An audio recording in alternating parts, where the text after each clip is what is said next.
Геракл за переказом Катерини Головацької. Цього разу на вимогу царя Еврістея Гераклові довелося податися до Криту. Великий той острів був благословенний богами. Колись саме тут богиня Рея, дружина могутнього Кроноса, народила Зевса, а потім переховувала немовля, підвісивши його колиску серед гілля розлогого дерева, щоб Кронос не знайшов свого сина ні на землі, ні на морі, ні в небі. А згодом сюди, до ще безлюдного пустельного Криту, приплив сніжно-білий бик, на широкій спині якого сиділа юна фінікійська царівна Європа. І тим прекрасним биком був сам Зевс, а ім'ям його коханої згодом назвали частину світу. Тут, на Криті, Європа народила Зевсові 3 синів – гордого Міноса, справедливого Радаманта та войовничого Сарпедона. Між братами не було щирої згоди, і коли всю владу на острові забрав до рук Мінос, Радамант утік від нього в Беотію, а Сарпедон – до Лікії. За Міноса остров збагатів і розцвів. Здавалося, багатство плавом пливе сюди звідусіль.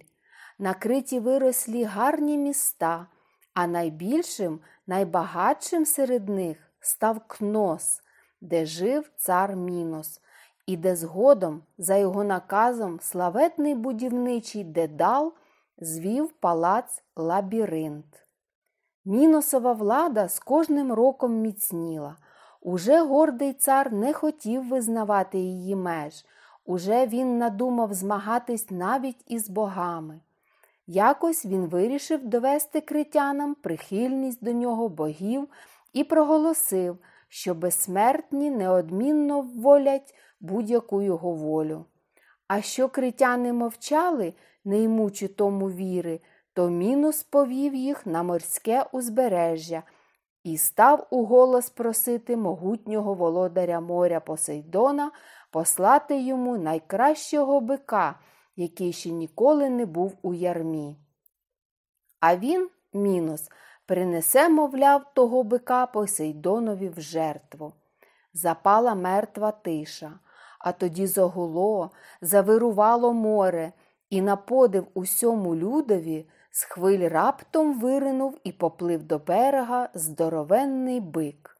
Натовп аж сахнувся назад, та бик спокійно став на березі, ніби чогось чекаючи. Його біла шкура гарно лісніла, дужі ноги міцно тримали кремезне тіло, у м'язах відчувалася дика нездоланна сила. Посейдонів бик так припав до вподоби Міносові, що той звелів мерщі відвести його до царського стада, а в жертву морському богу зарізати іншого, звичайного бика.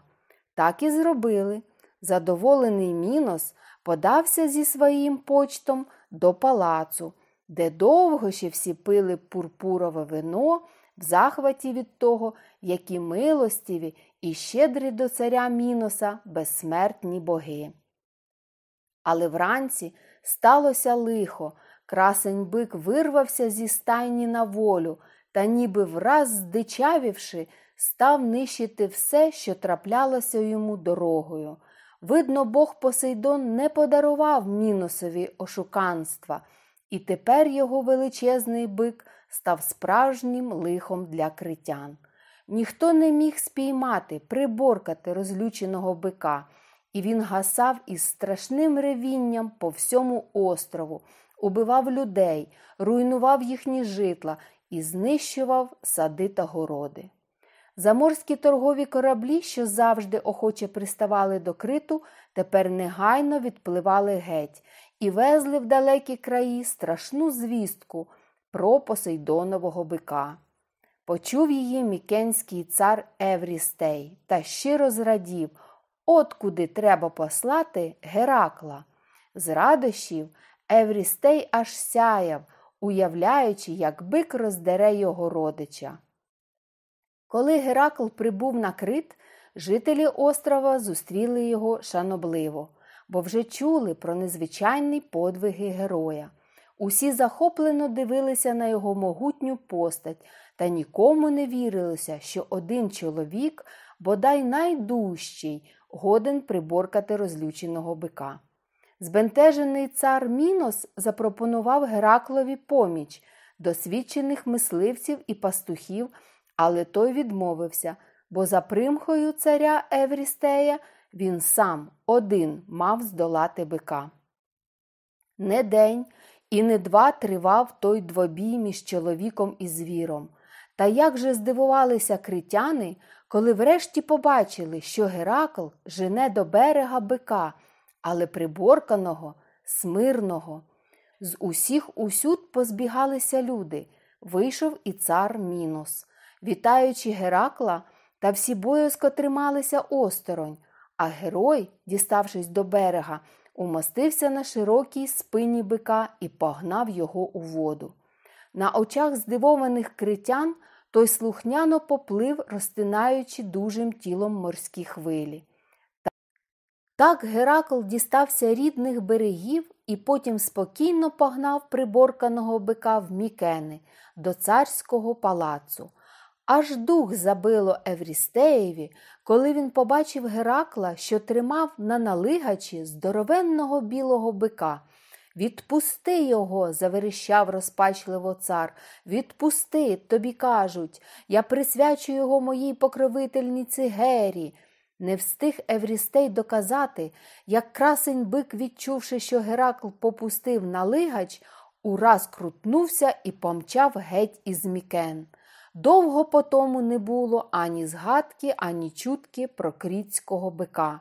Згодом він об'явився неподалеку від Афін на Марафонському полі, де знову завдав людям такої страшної шкоди, що врешті його вбив афінський герой Тесей, юний Гераклів родич.